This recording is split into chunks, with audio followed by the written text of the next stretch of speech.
All right. All right. Hello again. This is Peter Colla. You may have seen me on Nino's Corner.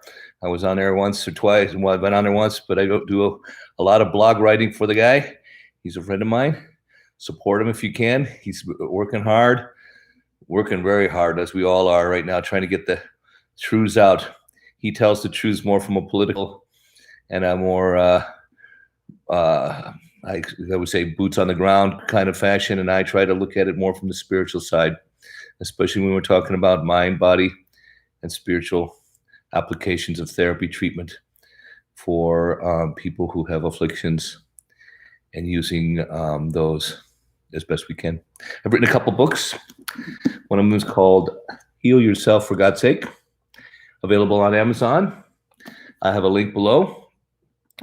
We are not monetarily supported. As a matter of fact, we have been doing nothing but fighting the cabal to bring God's truths into the healing scenario. And that has cost us our clinic. I had a clinic for 25 years. It cost us money, lands. They've attacked us every way possible. So if you can help us by maybe buying a book or two, that would really help. You could also subscribe and like this channel. That would really help. And more importantly, pass on the information on to others. The more people that are awoke, the better it is. The other book I've written is Quantum Ascension. The first book, The Heal Yourself for God's Sake, is a book that tabulates about 35 years, at least the last 15 of those 35, where I've observed miracles from adding God into the healing situation. The other one, Quantum Ascension, is where I basically ask God, how does it work? Like I do everything else in my life. When I don't know, I ask God, and he tells me. So I wrote it down.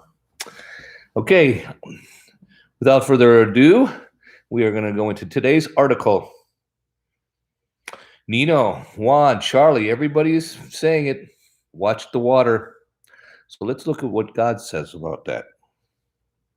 Not that I claim to be an expert. I'm not. I'm just a man, just a normal man that asks God on more than one occasion. I know not, or I have not, because I ask not, so I'm asking. So I ask how, why, what, where, when, all of the W's. So often than not, in this ever increasingly tension and chaotic times we happen to live in, we are being steadily and with ever amplified, almost pleading voices told to watch the water. Now, granted, when it's just some off the wall fortune teller or one or another doomsday predictor, not predator, but predictor, that has been spouting the end times doom and gloom now constantly for at least this old guy's memories since the mid-70s. Yeah, I remember that even back then. It's hard for just the average worrywart such as myself to take heed, especially when the media is not even relating the least of these, or even a smidgen of the drama being actually in contrary, sputtered out on the wall, out there only on the internet, like some back alley wall after a shitstorm. You know, it's a mess. That's the way the internet projects it, and the media says, "Oh, everything's fine. Everything is good. No floods, no hurricanes, no storms. Nope. New York didn't flood the subways. Nope. No, they didn't. No, it didn't happen." Okay, whatever. But at the same time, the pictures of water-related tragedies, storms, dams failing, overflowing, and collapsing, all those dams north of Wuhan that have suddenly collapsed, and the impending doom that's coming down the river, storms in such strange places of all temperatures, not just hot, it's warming, but cold too. Cold where it's supposed to be hot, hot where it's supposed to be cold. Lightning strikes, tornadoes, mosquito tornadoes in Russia, fire tornadoes in California, even one suddenly bursting out into flames under the ocean and next to some gas rig. And, it was gas or oil, but you never see that before.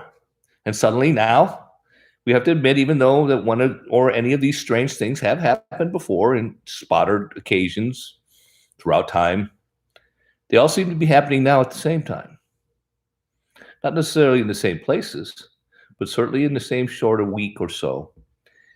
And again, then we are specifically told to watch the water. Are we being told to watch the water as a sign of something else, something godly is going on around us? A significant moment either for the defeat of the enemy or the imminent victory of good? Or maybe both. Maybe at the same time, it's something bad and something good. Let's look at this for a second and examine it not only from physical eyes or even experiential mind eyes, but also through belief, through the belief-based, spiritual or faith-based eyes. So here we go again, as I've done in countless times in the past, and with our usual twist of applying it to healthcare arena, of the gerbils running in the wheel of the glass cage, oil-based shit system built on around us. Life we have come to know so dear, and with all the clarity of a scuba diver diving or swimming through a swamp. We have not because we ask not. So I'm asking, what exactly are we all above we're supposed to be watching? What water? What water? Where? And what the frig does that even mean? Are we the ones who are supposed to watch, or are these warnings for the bad guys? Are we watching for doom and gloom? Or the scariest of all of the above? When we look at the biblical operational manual, that I like to call it, with all due respect, because barring the never-ending topic of was this book or that book omitted because it suddenly would spread doubt to the entire rest of the Bible and its authenticity. And yes, I've heard the arguments, if those other books were not true, why did Jesus himself mention them? Enoch and Jasper and Chronicles of Kings. And the answer to this one is simple if we look at it with simpler eyes. Even John said, if they wrote down every miracle that Jesus did, only in the 3.5 years of his teaching, he would fill every book that had ever been written on earth. That's a lot of books. Well, I think for that same reason, they didn't place every book that had ever been applicable that we know of into the Bible. Let's look at the simple car owner's manual. I like to call the Bible an owner's manual of life. We all have the need of a basic functional manual, some kind of general maintenance, light repairs, or a general guide to how to properly use the vehicle that as much as relates to anyone who happens to at least know how to read or bothers checking it before tackling the daunting task of changing a tire or filling up the gas in the gas tank.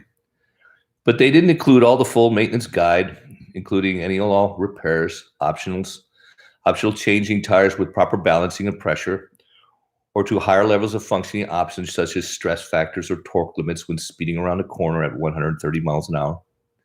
To cram every possible thing in about a car, written regarding the historical driving of cars and every option to fix them, upgrade, maintain, and understand every little part would take volumes, much more than you're willing to carry around or even pull behind in a trailer. It's the same with the Bible. He gave us a quick reference book that we can apply to every aspect of our life, and even many within our own isolated universes we call our bodies. It literally applies to all of us. And there are many inspired words, people blessed with words from God.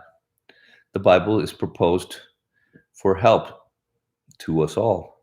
Many others, the specific words endowed to people, Martin Luther, great men that have definitely gotten words from God directly. Abraham Lincoln.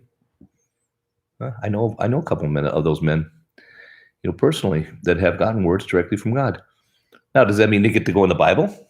No, they're just inspired words for a specific group of people, for a specific time we live in, to apply to a specific topic, and maybe multiple topics. That's what we're talking about here. When you know it's from God, it's multiple layered. That's how you know it's God. Okay? Any other specifics, words for specific groups of people, for specific rares, are for infinite systems of life. One thing is clear, as we read and study the Word of God, we will place multiple meanings in the signs he shows.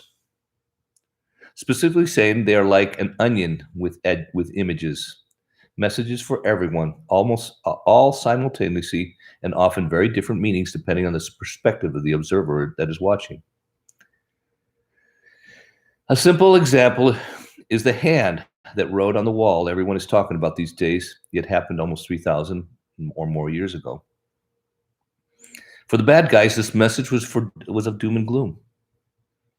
The oh no moment for the bad guys that makes shitting your pants, which I'm sure they did, seem like a chewing gum bubble pop compared to a lightning strike. For the good guys, though, those words were a blessing. Those who looked to God for truth and not to Satan for their next fix of lies or white rabbit blood. The people in captivity, even watching from the same room, only steps away from their now not so fearless leaders. For them, the writing had a clear sign of deliverance, justice. Not to the wall. The justice was to them, standing or watching.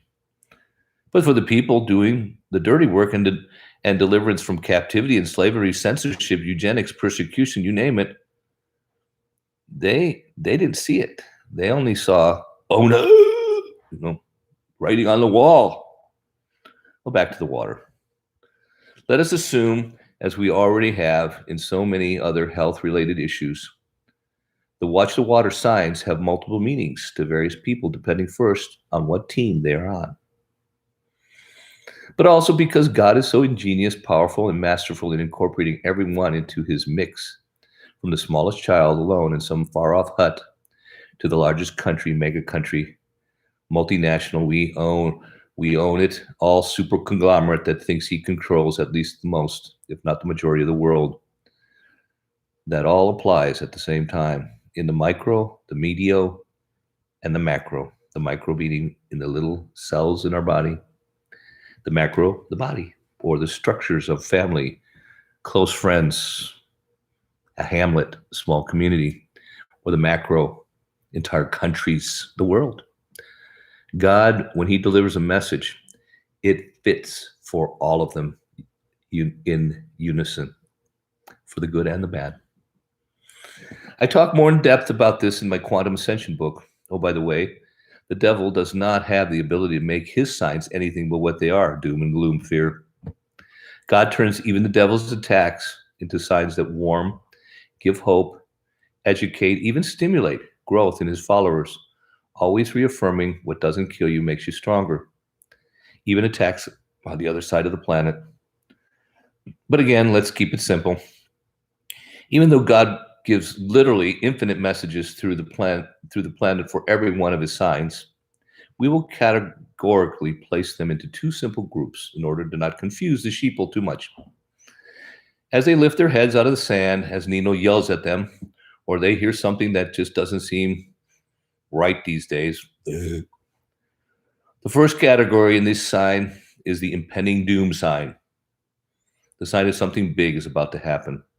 And more frequently, these are in close proximity, and in time, the more imminent and dramatic the sign is to get to the attention of said sandheads.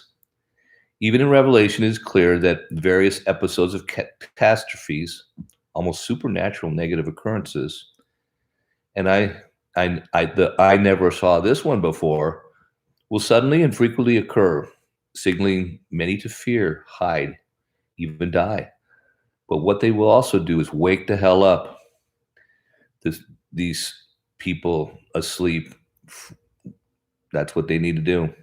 Many will die to their old selves and jump to the team of the light walkers, the A team, God's team, the remnant, the truthers, patriots, Trump supporters. I'll cut it off there. But at the same time, many won't. They will have to wait for the next side, the next seal, the next bowl of God's wrath to be poured out, not onto the heads of his soldiers, his end-time remnant, but on the heads of the enemy. But again, at the same time, he is also sending out signs to his troops. D-Day is finally here. The big judgment fist is coming. See the signs, know what they mean. And if you don't, ask God. He will tell you. Get ready, spread the word. There are always innocent casualties in war. And it's most of the time because others have brought them to a place they probably, put them in a place that was Not safe. Get ready, spread the word. The sign is but a flutter for these on the water, like an angel that touches the water at Bethesda. Water's not meant for harm, but the Bethesda water wasn't. And for those who are looking, but merely a sign that God's healing is about to happen. You guys know the story of Bethesda. They actually have a recreation of it in Central Park. Took my wife there and showed. We saw it. It's a pool in Jerusalem, I guess, where it is said that when the angel touches the water and causes it to stir, the first person who puts their foot in the water or any part of their body will be healed of any affliction that they happen to be suffering from. And Jesus came walking by one day, and there was the man sitting on his mat. And Jesus looked at him and said, "What are you doing there? What do you think I'm doing here? I'm sitting on my mat." "Well, why?" "I've been sitting here for 15 years, 17 years. Jesus knew that. Of course he did. But he wanted to ask the guy. And he said some interesting things. Interesting to those who look with spiritual eyes. Every time I try to step into the water, every time I try to move closer, somebody else, I have nobody to help me. And somebody else is lifted in first. The rich that have the powerful or have themselves a servant, they get lifted into it first, ready to held right over the water, just watching. Oh, there he goes. And the poor man, he doesn't get the benefit. Now, some people would say, well, that doesn't sound fair. Why does the poor man have to sit there for 15 years? Well, he get to be in the Bible. He was there so that God could come by and he could be in need. And he saw God. He had the wisdom to lift his head and see God as he walked by and call out. That takes wisdom. That takes faith. That takes a little bit of humbleness, not to rely on money, but to look to God. And God answered. He said, "You don't need that. Pick up your mat and walk." Pick up your mat and walk. Interesting. From a healing standpoint. What does that mean? Why did he tell him to pick up his mat? Why not just leave the mat? Leave the mat and go. You're healed. You don't need it anymore. Jesus, smart guy.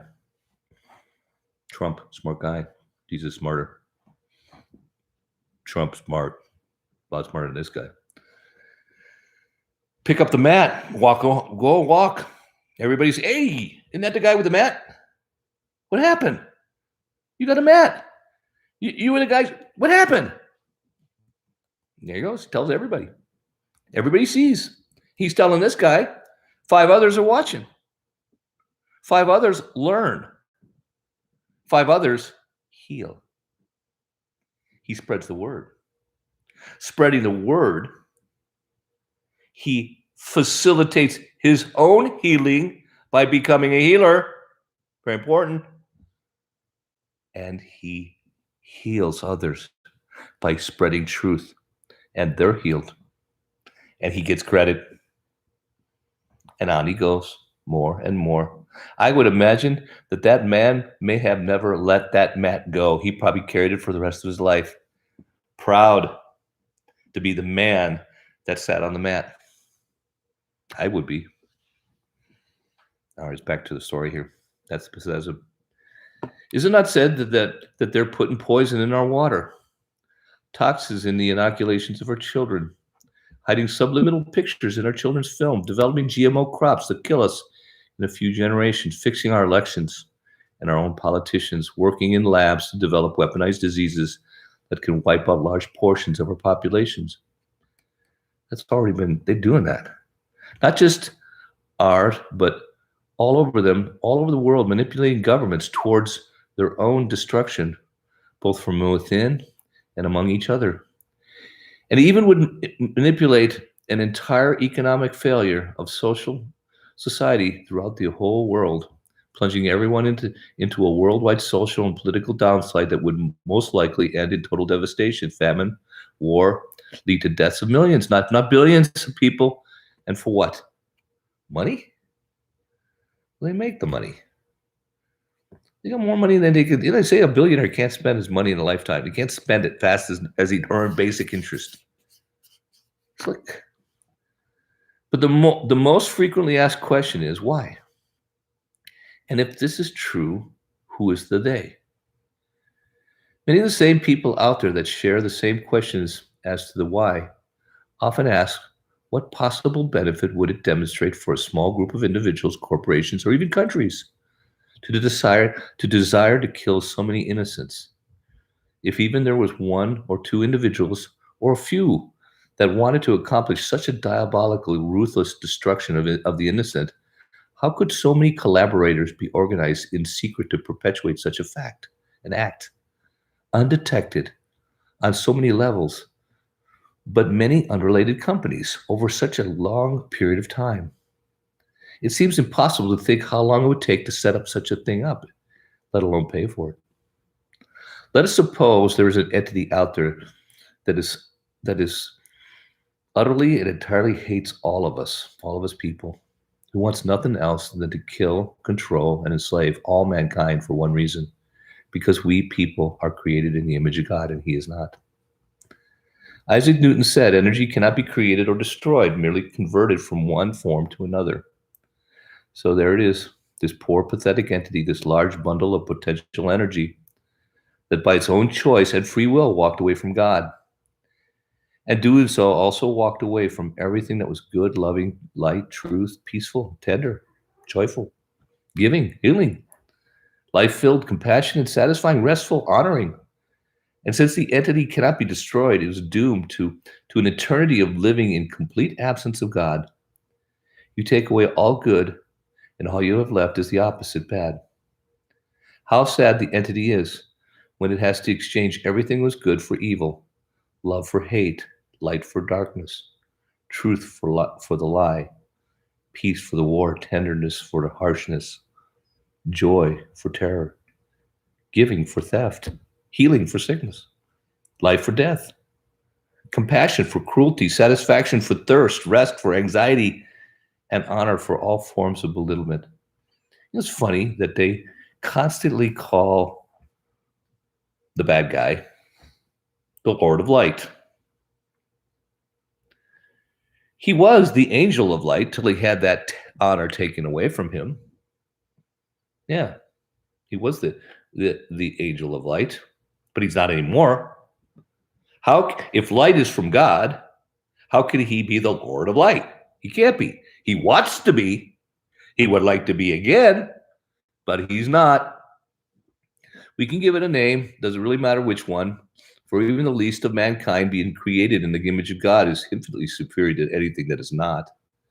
We could call it Lucifer, a cockroach, Satan, or an amoeba, a wisp of air, a rock, a pretty stupid choice. Satan, the devil, Darth Vader, Ronald McDonald, or maybe something more fitting to its true ability to affect us, especially if we decide not to let it. How about Boo Boo, the imaginary killer bear, hiding under a bed? I think that's a good name. Then let us suppose, since this creature is away from, in essence, the opposite of God, it exists within a realm that exhibits all those factors. Bummer for him. While God loves, he only hates everything, even himself. And while God is about peace, Boo Boo is about war, strife, aggression. While God creates everything, even life, Boo Boo only wants to steal, destroy, and kill. Boo Boo can't create anything. He's only a stuffed bear. But he can steal. In John, it says, the thief comes only to steal and kill and destroy. He only comes to do that. Only comes to do it. It doesn't say he actually does it. I heard it said, spoken in church, that he can steal that which is created by God. But can he really? For if he could, would he have not stolen it long ago? Stolen everything. Or maybe he can only take that from men what is freely given by him, by us. Let's think about that. Can he kill? Can he create sicknesses? If he could, wouldn't he have killed all men, all mankind long ago?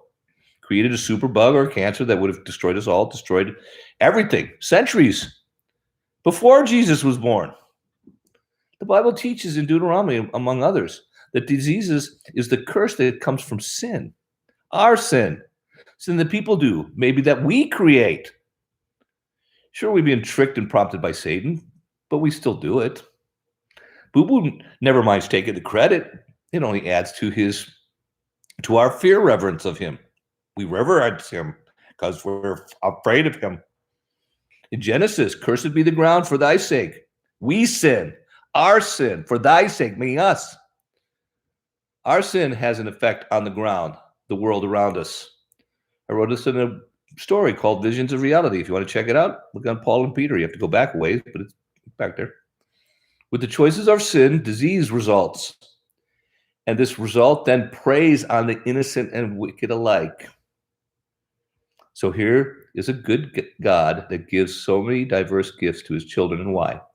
Because he loves them more than all the rest of the universe itself combined. All the physical universe. More than that, he loves his own, more than he even loves his own life. He was willing to give his own life for us, every one of us. What good father would not gladly step in front of a bullet for his child? This one would. Any good father I know.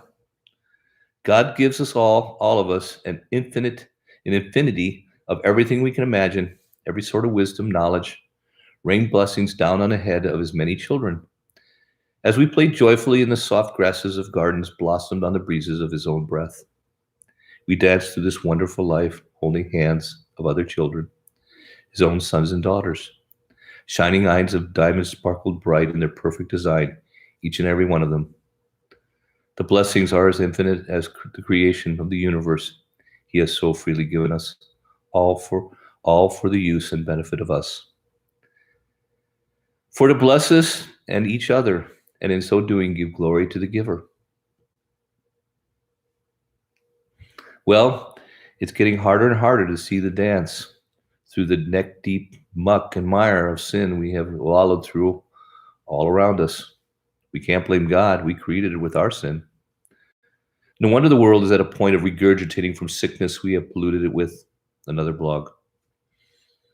Then there it is, Boo Boo and his other buddies, the rest of the beanie bears, whispering into God's children's ears, coercing them to misuse that which is designed for good, prompting them to use God's blessings in a way that is not about growth or good, but dwells in a more diabolical outcome, one that will ultimately be bad for either the person directly or someone around them, and thus ultimately for themselves.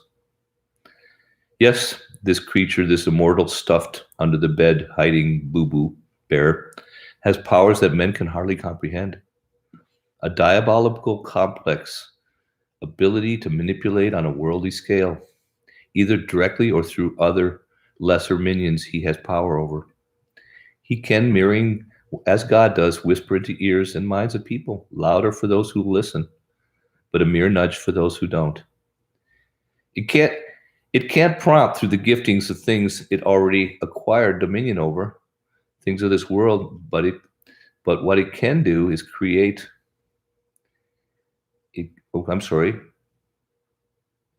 Let me reread that. It can prompt through the giftings of things it already has acquired dominion over, things of this world, but what it cannot do is create. It cannot create. It meaning Satan. For to create would put it in a class or an image that it is not, one of God and man. When we people give things to Boo-Boo, yes, then he can use them for his purpose and his ultimate plan to destroy, enslave, and completely dominate over God's greatest creation, us. What a better way to pay back your enemy than to rob, enslave, and ultimately destroy even your enemy's children. You start by coercing them away, sacrificing them, torturing them, and then you drink their blood for fun, I guess. People on the whole have a natural tendency to know what is good for them and what is not. And they certainly wish, for the most part, to give their own children what is good and necessary for them to grow up healthy and continue on long past their own existence, at least good people. So if Boo Boo is going to get the children, he's going to have to do it under the watchful eye of the parents. Okay, back to our original question, and we will stick with just one. Why would corporations or nations put poison into something like or our water? So here comes Boo Boo, and he comes up with this diabolical plan forged in the minds of greedy men. Men or families Boo Boos manipulated centuries ago through power and greed, promising rule, a cold, loveless crown of gold and gems, so he can manipulate them in positions of power he can use when the time is right. Boo Boo gave them riches and power, at least the ones he could control over, all while whispering in their ears, telling them what he wanted them to do. Dominate over people, for they are under you, he would tell them. Enslave them, for it is your right by birth, he would tempt them, for they lust power. One dirty deed after the next, ever building in intensity, commitment, excitement, and eventually kill God's children. For the ultimate lust in innocent blood is the perverted end of all power. But never forget, it's always their choice, the bad guys. These men, these puppets, when they would give him an idea, Boo Boo wanted a death, a sacrifice, a theft, a baby thrown in the fire, some poison in a well, attack. God's people, any and every way possible, to the ultimate destruction of all people as a whole. But these men are not fools either, for what happens if the ruler is found out to be cruel, or too many children turn up missing, and the mob figures out it's the rich guy on the hill? The mob grabs their pitchforks, their torches, their clubs, and storms the castle. It doesn't matter how many troops the emperor has guarding his back. If the mob decides that you're dead, your goose is cooked, apple in mouth, on a stick, dangling on a rope. Even the great Julius Caesar fell to the mob. History is a dark teacher, full of ghost stories and tales of terror to those who live in dark places, especially when they're sitting without luxury of a lamp. So here you have it, these very rich guys. They have been in Boo Boo's pocket for centuries. They know they can't just do something that is so direct, so dark as to wake up suspicion, but must maneuver in secret through many channels, using many levels, converting their tracks and keeping their ultimate identities secret. They long to control as much as they can and realize what is the best thing to control. If you want the greatest deal of influence, answer, moolah, money, wampum, rubles, wong, peso, dollar. And thus, be able to buy up all the blessings of God, stick them away in some cave somewhere. So they strive to own all the major banks. Oh, by the way, you know what the difference between selfishness and greed is? Selfishness is a man that won't share what he has. Greed is that he don't. Doesn't matter how much he has. Doesn't matter how much he has. He don't want you to have it. That's greed. That's the difference too between bad and evil, by the way. They strive to own all the major banks, maybe even produce the money itself, which they have been doing in the past. The markets, the oil, all the wealth, and eventually lust to own or at least control the various government systems, media, education around the world, healthcare. Of course, it has been only in recent times that this was even possible to control all the monies, countries, and ultimately the people of the world. Many have tried conquering the world throughout time, and I'm sure through more than one prompting or two from Boo Boo. But the vast distances and enormous manpower we require to not only take control, but keep it, would make it impossible to enslave the entire world at the same time. The Greeks tried it, the Mesopotamians, the Romans couldn't hold the vaster they got, the more chaotic it became. Plus, there would always be something that everyone everywhere needed, and if you controlled this, you controlled them. Oil does allow this for the first time in history, but so much more: communications, internet. Caesar, Montezuma, Genghis Khan, Napoleon, Hitler, Oprah, when they all realized they couldn't rule the world, it wasn't long before they fell. And if one country gets too strong before total domination can occur, Boo Boo gets working. I mean whispering, and starts deploying it, destroying it from inside as well as out. Once he finds out he can't achieve the goal of world domination, it's adios muchacho, or muchacha in some cases. Boo Boo's ultimate plan is to bring everyone under his entire world under control. This is the big plan for the little bear hiding under the bed. He is crafty. You got to give him that. In order for him to accomplish this, since he cannot do it himself, for he is just a stuffed bear, he must stick with his lackeys, his puppets, his pathetic little boy toys, his witchy poo or two that he has. In that place of total domination, it is only then that he has any hopes of rule. How sad is it that he hates the puppets more than he hates the rest of us? How do I know this? Because Boo Boo just wants to destroy us all. You know what he hates? He's dependent on people. He can't do it by himself. That's why he hates the lackeys more than he hates us. That's why he hates the ass lickers. Oh yeah, trust me. When they're not useful anymore, they're the first ones. He wants to not only destroy Puppet Boy, he will betray him, turn on him, and ultimately feed him to the wolves when his usefulness is exhausted. History. It's a sad teacher. What a moron Puppet Boy is, or Witchy Poo for that matter. So here is this small group of puppets that control all the money, oil, and basic treasures of the world. And it's through the money that they also try to control armies. The puppets are constantly being whispered to, as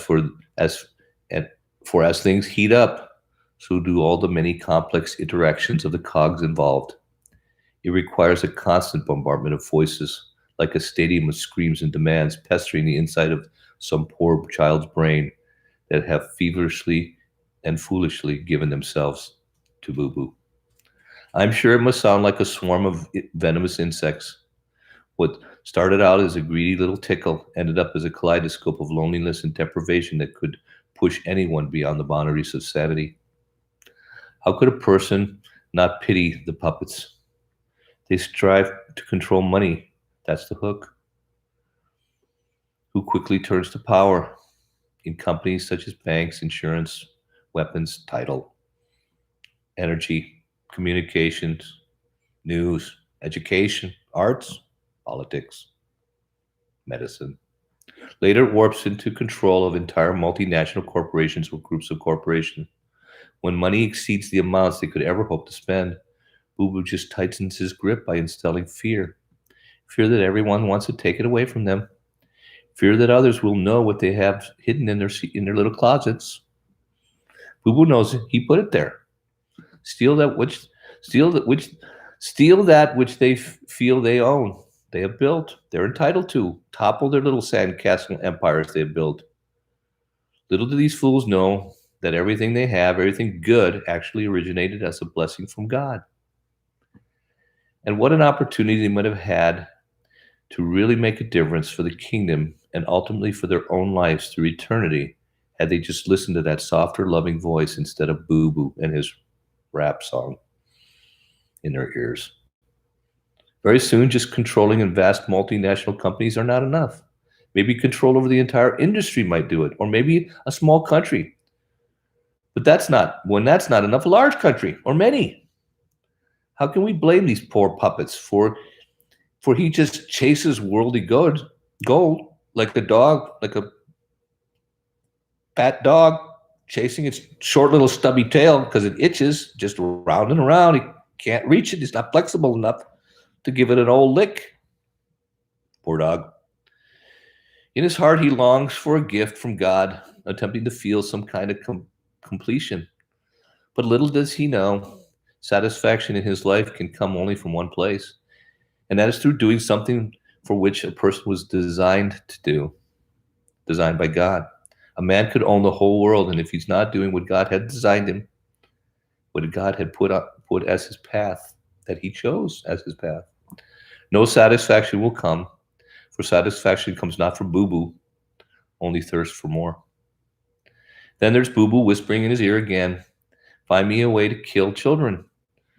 And some scientist comes up with a brilliant idea. We have this or that company put mercury or some other kind of dormant virus into the inoculations of children. Make up a scary story, tell everybody if they don't eat the poisonous McDonald's hamburger, their kids are going to have their noses fall off. Boo-boo's top men make it happen. How can he do it? He can't. He's only a stuffed bear. Boo-boo whispers in the ears of other men, other puppets. What would be good to add to the drinking water? An idea from another man. Hydrofluorosilicic acid, fluorine, more toxic than lead. More ideas, more money. Body scanners are used to irradiate children's bodies because of some made-up terrorist threat.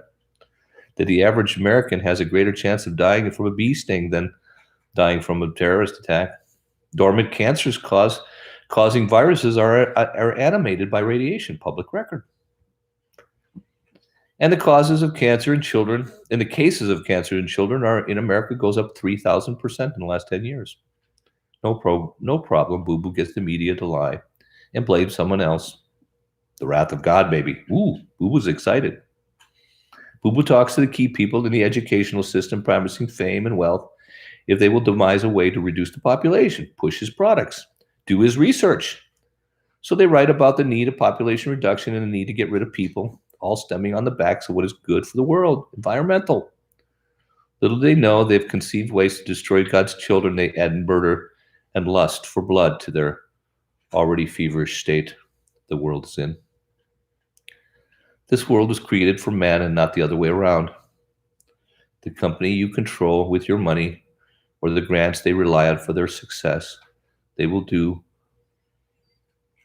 what you tell them or you will destroy them. Boo-boo continues by telling him to talk to the media. They will make sure that only information he wants gets released and the truth is squashed. Whisper in one ear, make one suggestion, a promise with no intent to fulfill, help another's career just to destroy when they're all used up, create an army of puppets ruled by another puppet. There's always plenty to whisper in the ears, and one puppet that has proven over and over to do what Boo-boo demands. There are many ways to get what he wants these days, plenty of ears to whisper in. Most will sell their devotion for much less than their fathers did, for it is gold Boo-boo has and souls he desires. How pathetic they are, Boo-boo must think, selling their souls for much less than Judas did. Boo-boo talks with the politicians, and if he doesn't directly, the man who controls them with the power and money do the talking, getting them to vote on a bill, forcing people to use their poison, writing in this or that law that robs the children of God of the provisions given them by the Father, and deposited it into the bank accounts of the puppets as he has under his thumbs, signing laws without even reading them, for they show where their devotion lies.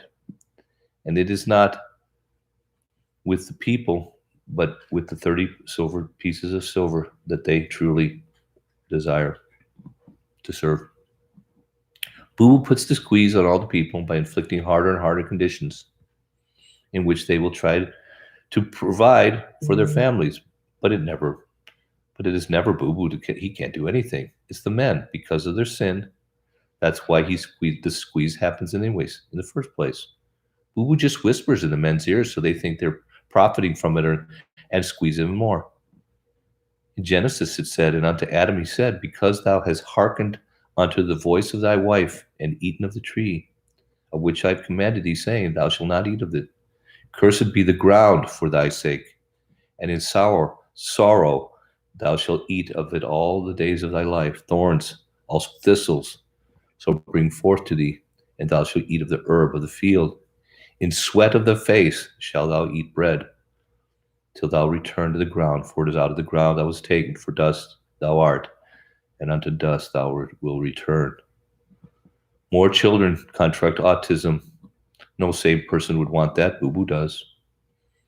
More children get sick and die. No company of executives would stand by idly and watch their company kill millions unless they knew they could do nothing to change it. Only fear Only they fear saying something, boo-boo laughs. Families are destroyed, women are used, fathers lose hope, visionaries close their eyes, men of power become pawns. Others who once stood for honor sell their devotion for 30 pieces of silver. What does boo-boo do? He just keeps whispering. The question is not why or who. The question now is, how could it be any other way? So what do? Well, we can storm the castle with the pitchforks and torches. Not a bad idea. But God did say, vengeance is mine. Okay, well, if everyone started to open up their eyes and spread the truth, to spread the word, a light would shine in dark places. And we all know what happens then. The cockroach scatter. The funny thing is, all the puppets get further along. As the puppets get further along, it would seem like they're getting sloppier. That's true, and especially in these times. Or maybe they're just starting to feel like they have to communicate in the open to get some kind of order out of this chaos that's occurring. That's probably true too. Perhaps it's like some pathetic prison cellmate bragging about the number of bikes he stole before getting caught. They all just seem to desire to gossip, not surprising. Whatever is almost everything is readily available on the web and miraculously right in front of our very hand. It is impossible for these old rich puppets hiding up in their castles, down in their not-so-secret bunkers, to think that they could be safe when God's vengeance comes knocking. Pharaoh did. Didn't work out for him. Well, hopefully they will realize one day that they are also children of God, and no matter how many babies they have killed, no one is beyond forgiveness. I think they are if they've killed babies, but I'm not God, so I don't judge. Everything that has happened has done so, has been predicted in the Bible, and only God knows the future. Only God.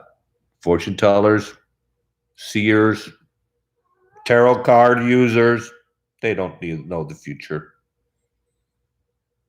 Only God. But we can read the signs, and that he did give us that, and that's good.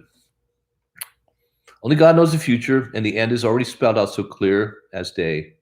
So the real question is, do you believe the sure thing, truth, or do you listen to boo-boo?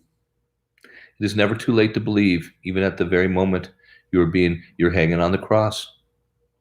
Watch the water, and pray tells you of hope and promise. Otherwise, you better start climbing. Yep.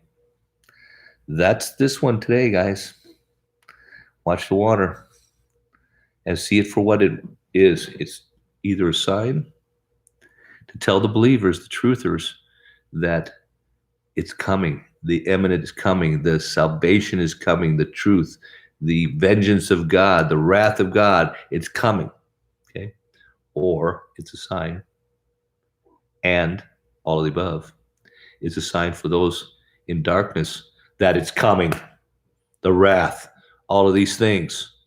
You better wake the hell up before it's coming on your head. Okay? Like Nino says. Like Juan says. Like Charley says. Mel. Anyways, I hope you enjoyed this video. And I hope that you will like and subscribe. I hope that you will check out at Amazon.com for our books. Like I said, we don't monetize, so this is it.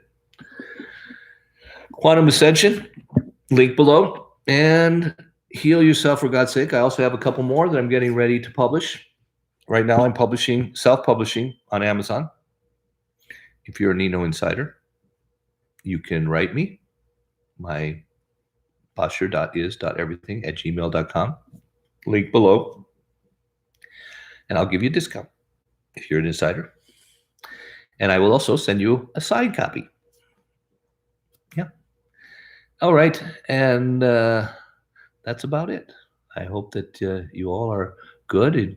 And I'm actually going to do the next video. I'm going to answer some of the questions that people have posed me. Health questions. I get a lot of those. And you always can write me. I will either write you back or I'll answer them on video. Anyways, take care. Bless you. And I hope to see you soon. Take care.